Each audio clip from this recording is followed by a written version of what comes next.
Hi everybody, welcome. I'm Chef Patty Hayden, and this is my brother, Chef John Gifaldi, and together we are Sweet Memories Cooking.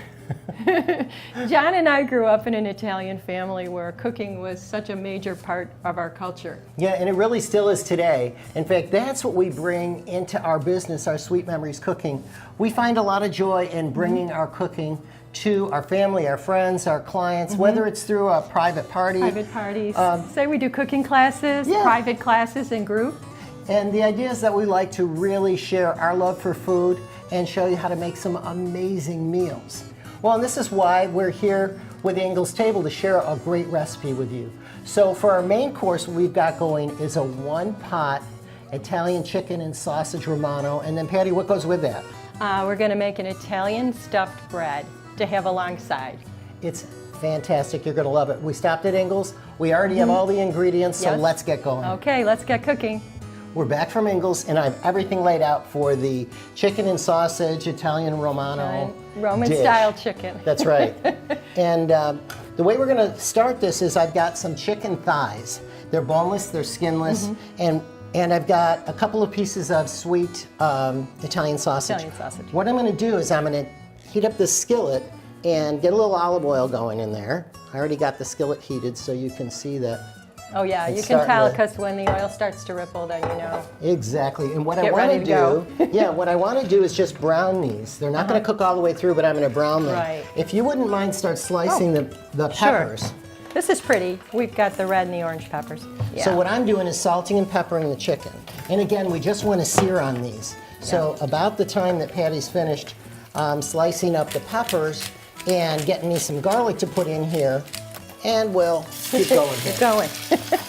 A good hint for you guys, so you're not always running back and forth, to take, if you have things to dispose of, just have a little bowl alongside, a little garbage bowl, so that makes it a lot easier.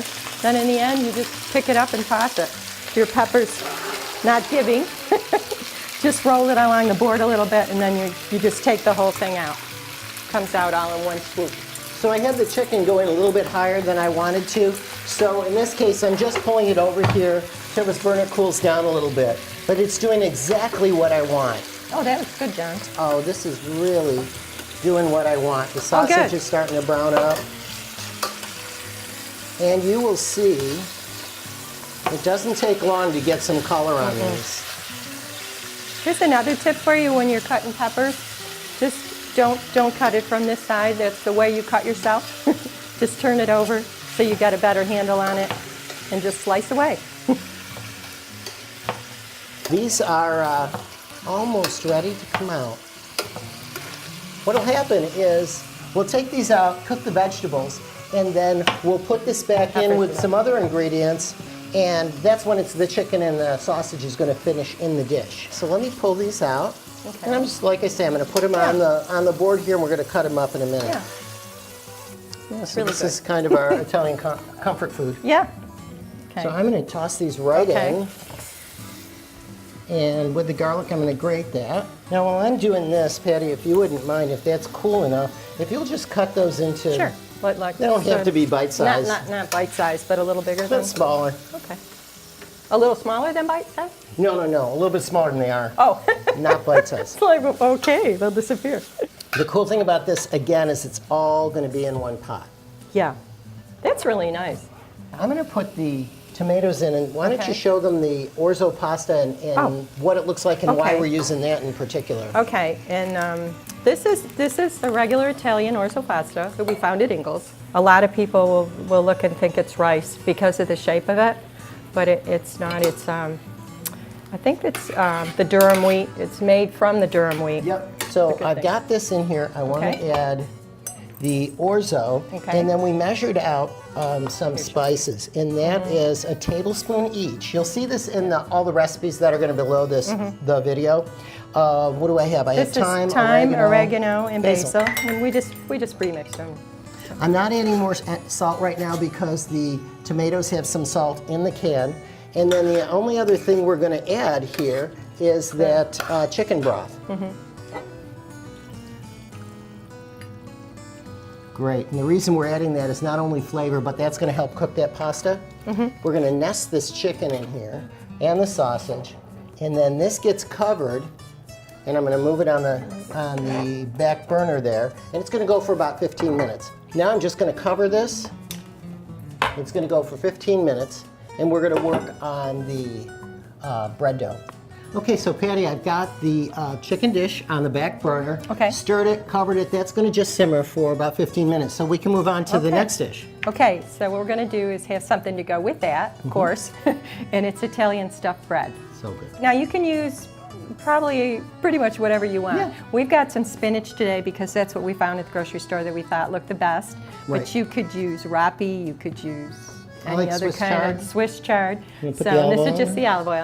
I'm gonna go once around the pan, maybe a quarter cup, and I'm gonna start. This is just a half of a sweet onion, and I just chopped it. So I'm gonna start with that. Yeah, you can hear this is good. What I did is, when we were at Ingles, of course, we picked up some frozen bread dough.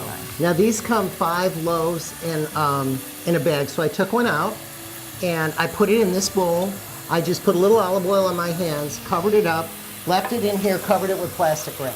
When it got double the size, then we press it down, and so I've done that once already, and it goes back in there. So what I'm doing is kneading it, and what you do is you put it in your hands and you pull it. Yeah. And this is going to do is allow that just to rest. Yeah. And I can tell, see how it's coming That's what back? I was just going to say. You when can it tell springs back? when you can stretch it and it springs Yeah. back for you. You That know means it's we're ready. ready to go. So I'm getting some flour on the board here. Okay. I'm going to start putting this spinach in a little at a time. You think this is a lot of spinach, but by the That's time right. it wilts down, it's not going to be done all that much. I'll do a little at a time. Okay. Just keep stretching it. You just want to kind of push it. You don't want to pull it. I am going to add the spices now. When you add the salt, it'll help it to wilt down a little bit too, a little faster. Just a little salt. You want a little black pepper. Yeah, and this is taking a little bit of time for me to roll this out, but be patient. Don't get anxious. It works. And again, a few red pepper flakes. Can't forget that. What I've got here is a pan lined with parchment. I'm going to slide this onto the parchment, getting this ready for Patty to fill it. Now the other thing that I'm going to do is I'm going to take an egg in a little bowl, and I'm going to create an egg wash Yeah. that we're going to use to seal the edges. Whenever you're adding cheese, you always want to do it off the heat. So do we need to Why don't keep you this just slide it burning? over? Slide it. Yeah. If you don't do it off the heat, what happens is it separates and you just get like this kind of gummy mess. I don't think we want that. No, we don't. So I like to shower the Parmesan in Yeah, there. I do That's too. just I'm me. just turning it. 'Cause Wow. I think that. Well, like I said, it's a sharper cheese. Yep. It's a sheep's milk cheese, so it's going to give you a real nice Is this flavor. the Parmesan? No, this is the Pecorino Romano. Oh, okay, good. Yeah. What I'll do with this egg wash while Patty's doing that, I'm just going to brush this around Go the ahead. edges. And the greens are done.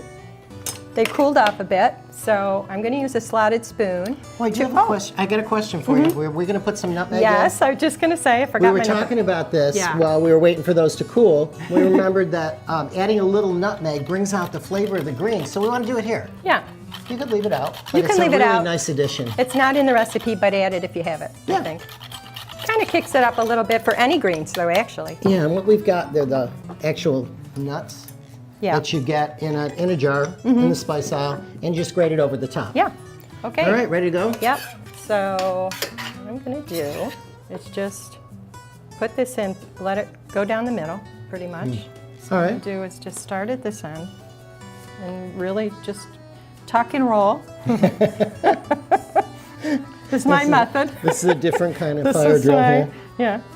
And even though we cooked together for years and we grew up in the same family, this is what we're realizing. We still are learning from each other, Yeah. as well as, from everybody Okay. we're watching. Just want to make Oh, sure that that's looks really beautiful. sealed like it was.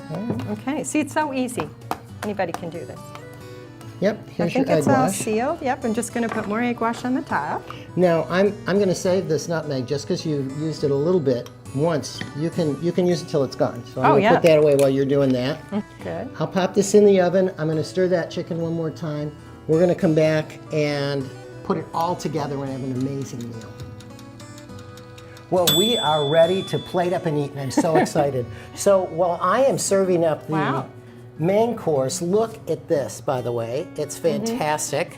Patty's going to cut up the bread, and we're going to show you how we plate it and serve it. John, are you going to add your final 2 ingredients? You know what? I think I will. Thanks for reminding me. What we've got here is just some capers. I'm going to throw that in. And I hate when she knows stuff I don't. Add that right to it. I'm going to stir this up. This is ready to go. Yeah. And I want to point out how nice and thick it is. Yeah, this is exactly what you're looking for. Nice to have the little bite of the capers in the end, too. It brings that little briny flavor to it. I love it. So I'm going to just put this in the plate, and you can get started slicing. Okay, so this is our Italian stuffed bread. Came out fabulous. Here we go. Now, while you're cutting it, I'll ask you a question, Patty, which is, so the bread's been out and sitting for a little while. That was intentional, correct? Because we want it to sit for what? How long would you let it sit before you cut it? I usually go 5-10 minutes, just because you want everything to kind of get all the flavors to come back together, and you don't want everything to come out all over the board. Use a regular bread knife to cut it. Just go down, and you'll see. And I am getting every bit of this. This is coming out great. Oh, that's great, John. Yeah, this is going to be great together. I would put the bread on here, and this is how we would bring it to the table, and this is how we would serve it family style. Family style in our house. So there you go. So now we got to go because it's time to eat. It's time for us to seriously, this is how we plate it up. We serve it to our family and friends. Yep. We want to thank you all for joining us here today at Ingles Table. And you can find all the recipes, the pictures, videos, all at the website at inglestable.com. So until next time, we'll see you online. Ciao.